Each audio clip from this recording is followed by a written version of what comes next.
حضرت حافظ محمد صدیق علیہ رحمت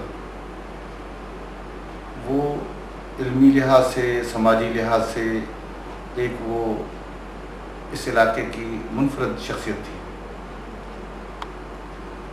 حضرت حافظ محمد صدیق علیہ رحمت یا ان کے جو خانقاہ کے سجادگان تھے، ان کی ایک نمایاں کردار سماجی لحاظ سے، ملکی لحاظ سے، جغرافی لحاظ سے اور خطے میں جو انگریز وارد ہوا تھا اس معاملے میں بھی ان کے ایک نمایاں کردار ہے ان خانقاہ کا۔ میں آپ کو بتا چلوں کہ حضرت حافظ محمد صدیق علیہ رحمت حافظ ملت، ان کے جو فالوور تھے اس سے آپ اندازہ کر سکتے ہیں، مولانا عبید اللہ سندھی، حضرت مولانا تاج محمود امروٹی علیہ رحمت، حضرت غلام محمد دین پوری، حضرت مولانا عبدالغفار خان گڑھی، مولانا یہ جو تنگوانی شریف والے بزرگ ہے دلمراد خان، یہ وہ شخصیت تھی جو اپنے وقت میں ریشمی رومال تحریک تھی، اس کے ایسے سمجھو کہ نمایاں کردار ان صاحبان کا تھا جو انگریز کے خلاف کام کیا ان لوگوں نے۔ یہ کس کے طالب العلم تھے؟ یہ حضرت حافظ محمد صدیق علیہ رحمت کے مدارس کے طالب العلم تھے۔ حضرت حافظ الملت رحمۃ اللہ علیہ کا ایک بہت بڑا علمی کتب خانہ بھی تھا، جس میں ہر قسم اور موضوع سے متعلق کتب کا بڑا ذخیرہ موجود تھا۔ چنانچہ مروجہ تمام عربی اور فارسی کتب آپ کے زیر مطالعہ رہیں۔ آپ کی مہر کے نشانات بھی بعض کتب پر نقش ملتے ہیں۔ ان کے الفاظ اس طرح ہیں: درد مندان راہ طریق، فقیر محمد صدیق۔ آپ رحمۃ اللہ علیہ نے شاعری پر مشتمل ایک کتاب تصنیف کی جس کا عنوان رسالہ سلوک جو ہے۔ یہ رسالہ سندھی ابیات پر مشتمل ہے، جس میں سلسلہ قادریہ کے اوراد، وظائف اور لطائف شامل ہیں، جس کا ترجمہ اور تشریح میر حسان الحیدری نے کیا ہے۔ اس کے علاوہ آپ کے ملفوظات پر مشتمل ایک مجموعہ جامع عرفان کے نام سے موجود ہے، جسے سید محمد فاروق القادری نے ترجمہ اور تصنیف کیا ہے۔ حضرت حافظ الملت رحمۃ اللہ علیہ کے احوال اور آپ رحمۃ اللہ علیہ کی علمی دینی خدمات اور آپ کے جانشینوں اور خلفاء کے حالات اور کارناموں پر بھرپور تحقیقی کام PhD کے مقالہ کی صورت میں ہو چکا ہے۔ اس کی اشاعت بھی کتابی صورت میں ہو چکی ہے۔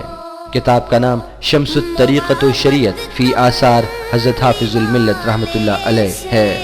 یہ نہایت اہم تحقیقی کام بلوچستان کے ایک پروفیسر ڈاکٹر محمد بخش قمر نے انجام دیا ہے، جنہوں نے سندھ یونیورسٹی سے اس موضوع پر ڈاکٹریٹ کی ڈگری حاصل کی ہے۔ اس میں انہوں نے آپ کے حالات زندگی اور تمام کاموں اور کارناموں اور خدمات کا بھرپور احاطہ کیا ہے۔ علماء دین کی آپ بے حد قدردانی فرماتے تھے اور ان سے عزت اور احترام سے پیش آتے تھے، اور انہیں حضور اکرم صلی اللہ علیہ وآلہ وسلم کے دین کا وارث اور نشانی سمجھتے تھے، حتیٰ کہ ان کی جوتی تک کا احترام کرنے کا حکم دیتے تھے۔ یہ علم اور اہل علم سے محبت و احترام کی اعلیٰ مثالیں ہیں۔ حضرت حافظ الملت رحمۃ اللہ علیہ کی پوری زندگی ذکر و فکر، زہد و ریاضت، تقوی اور ورع سے عبارت ہے۔ آپ کے معمولات میں روزانہ تلاوت کلام پاک، کثرت سے دلائل الخیرات پڑھنا، ہر رات حلقہ بنا کر ذکر الہی کرنا تھا۔ نماز تہجد کا خصوصی اہتمام اور اس پر دوام فرماتے۔ جمعۃ المبارک کے روز سورہ کہف کی لازمی تلاوت فرماتے اور اس کی دوسروں کو بھی خاص تاکید فرماتے تھے۔ جسمانی اور روحانی بیماریوں اور دیگر تکالیف کا علاج درود قدسی سے فرماتے۔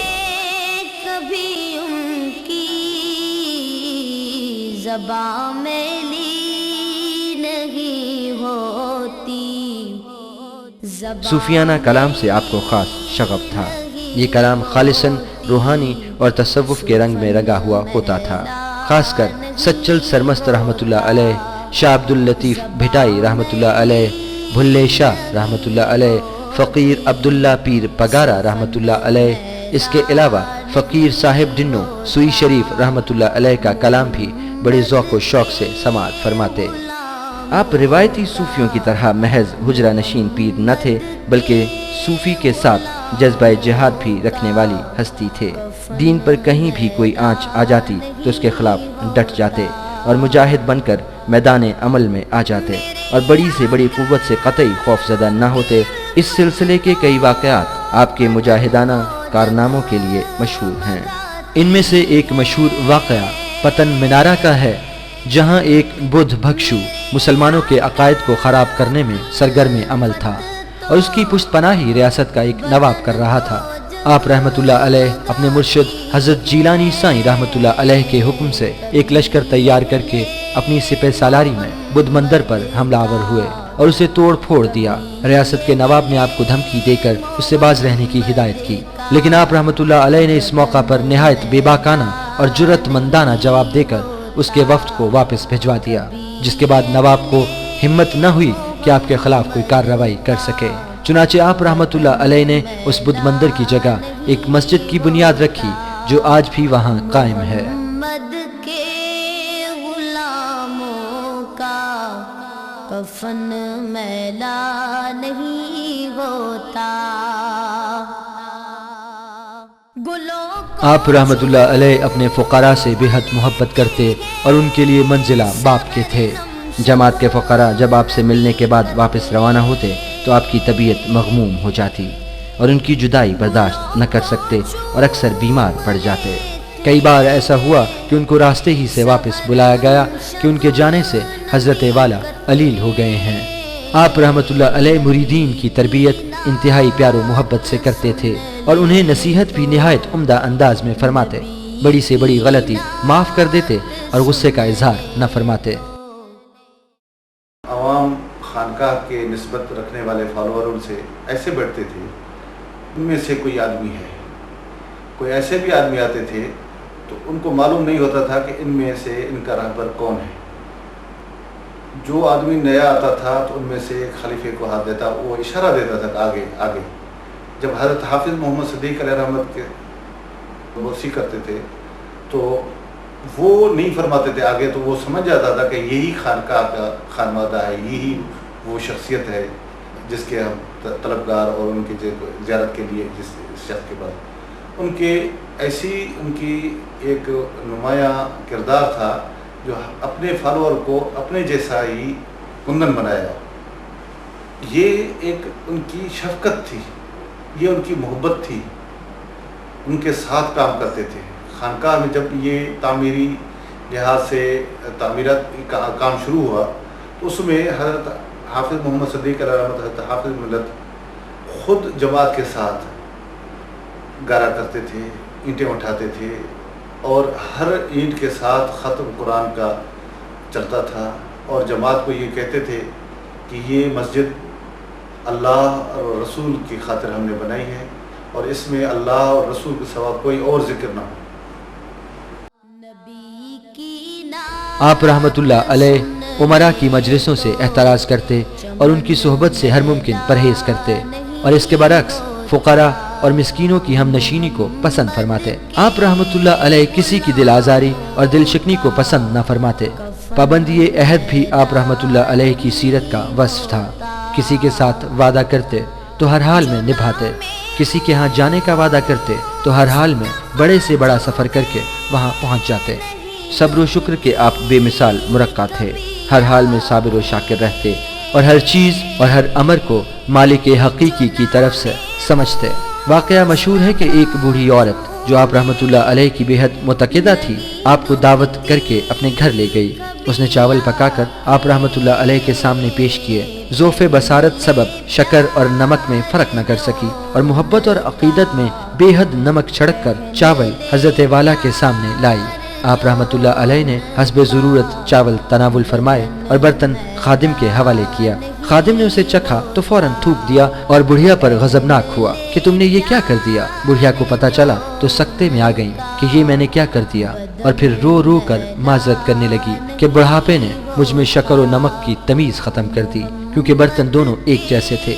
آپ نے فرمایا، اے ضعیفہ مغموم نہ ہو، میری نظر تمہارے ہاتھ پر نہ تھی بلکہ نعمتیں بخشنے والی اس ذات پر تھیں جس نے آج ذرا سی تلخ چیز کھلا دی تو ناگوار کیسی۔ پھر آپ رحمۃ اللہ علیہ نے یہ شعر پڑھا، لطف سجن دم بدم قہر سجن گاہ گاہ، این بھی سجن واہ واہ، اون بھی سجن واہ واہ۔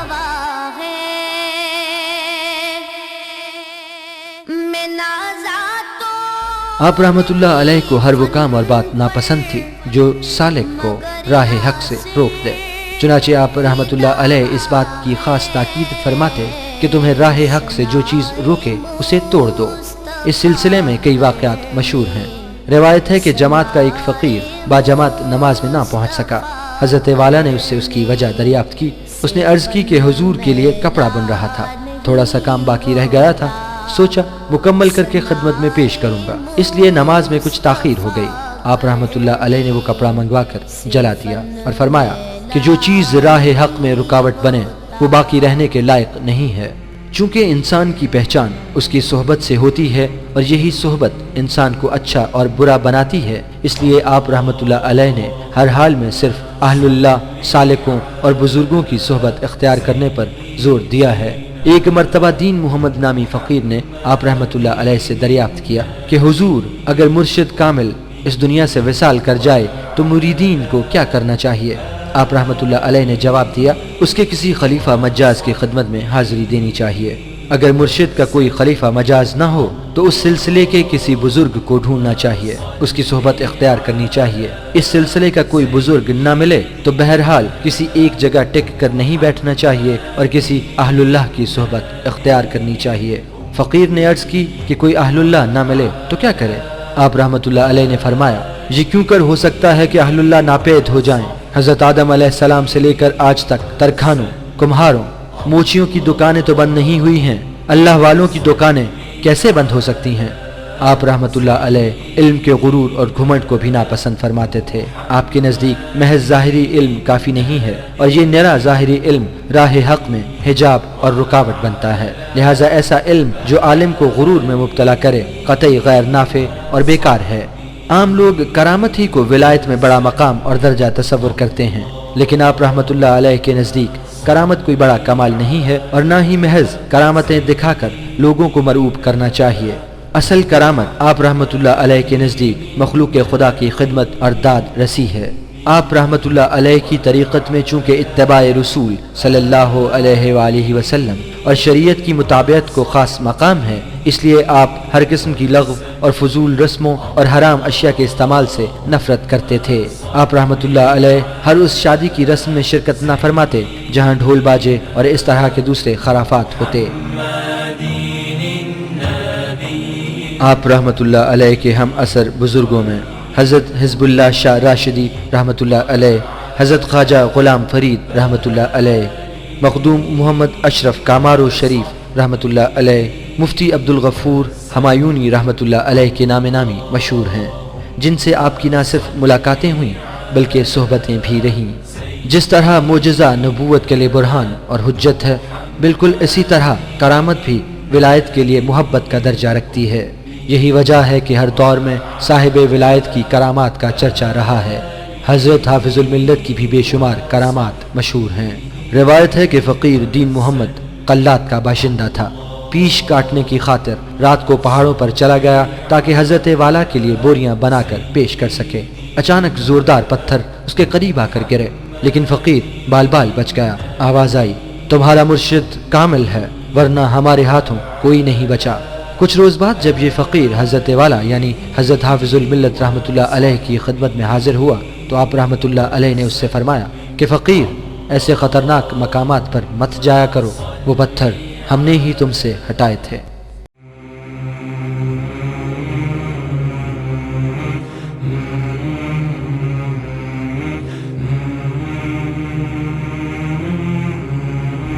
بلاخر علم و عرفان کا یہ سورج مورخہ 10 جمادی الثانی 1308 ہجری بمطابق 22 جنوری 1891 عیسوی کو غروب ہو گیا۔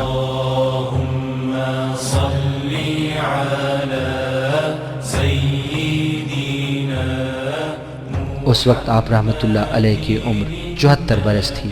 اگرچہ ظاہری طور پر آپ رحمۃ اللہ علیہ نے اس دنیا سے وصال فرمایا، لیکن آپ رحمۃ اللہ علیہ کی روحانی، عملی، علمی ذوفشانیاں تا قیامت تک اجالا پھیلاتی رہیں گی۔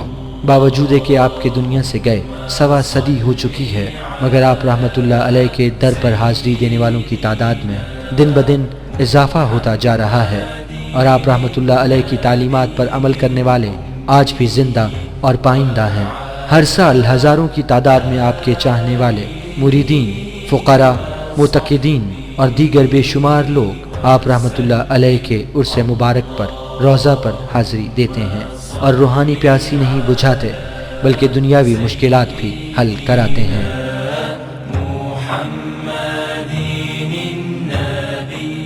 آپ رحمۃ اللہ علیہ کے عرس مبارک پر ہر سال عالی شان اجتماع حافظ الملت کانفرنس کے نام سے ہوتا ہے، جس میں بڑے بڑے اہل علم حضرات، دانشور، ادیب، شعراء کے علاوہ مفتیان عظام، علماء کرام اور سجادگان شرکت فرماتے ہیں اور آپ رحمۃ اللہ علیہ کو اپنے اپنے الفاظ اور زبانوں میں خراج عقیدت پیش کرتے ہیں اور اپنی عقیدت و محبت کا اظہار کرتے ہیں۔ صاحب سجادہ پیر سائیں عبد الخالق اس کانفرنس کی سرپرستی فرماتے ہیں۔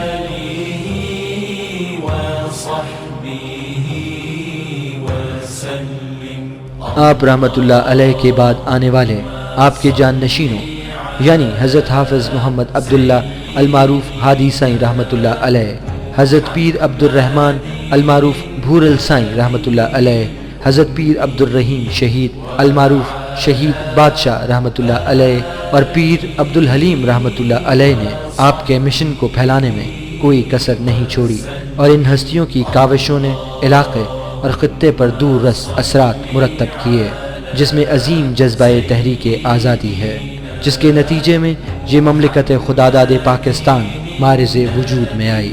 اس مملکت کی آزادی میں مشائخ بھرچونڈی شریف کا کردار آب زر سے لکھنے کے قابل ہے۔ ایک طرف سے تو خانقاہ نے مدارس قائم کیے دین اسلام کے، دوسری طرف انگریز کے خلاف ایک آواز بلند کی۔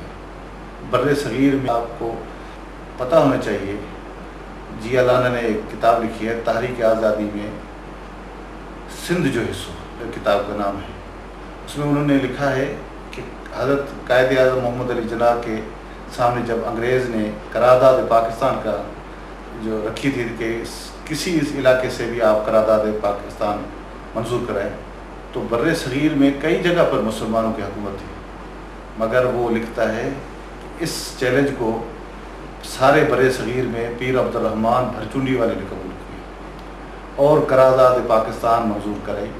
آج جو الحمدللہ ہمارا پاکستان کا لفظ ہے وہی حضرت خانقاہ بھرچونڈی شریف کا ہے، حضرت حافظ ملت کا، اس میں ان کی خانقاہ کا، ان کی گدی کا نمایاں کردار ہے۔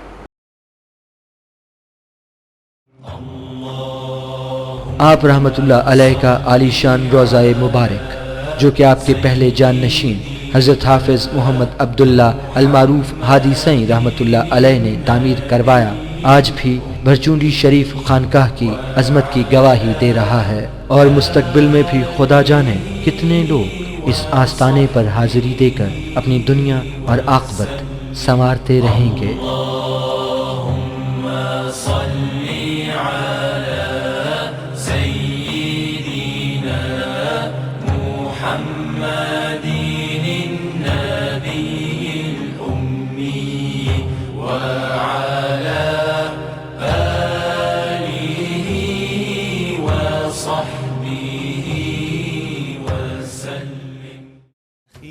هل رأيت الهلال المنير فإنك أسمى مكانا ونورا هل رأيت الهلال المنير فإنك أسمى مكانا ونورا أخي هل تجولت بين الحقول فإنك أمرح منها طيورا هل رأيت الهلال المنير فإنك أسمى مكانا ونورا أخي هل تجولت بين الحقول فإنك أمرح منها طيورا ولي إخوة كالينابع تروي الحياة وتسقي ثراها النجيل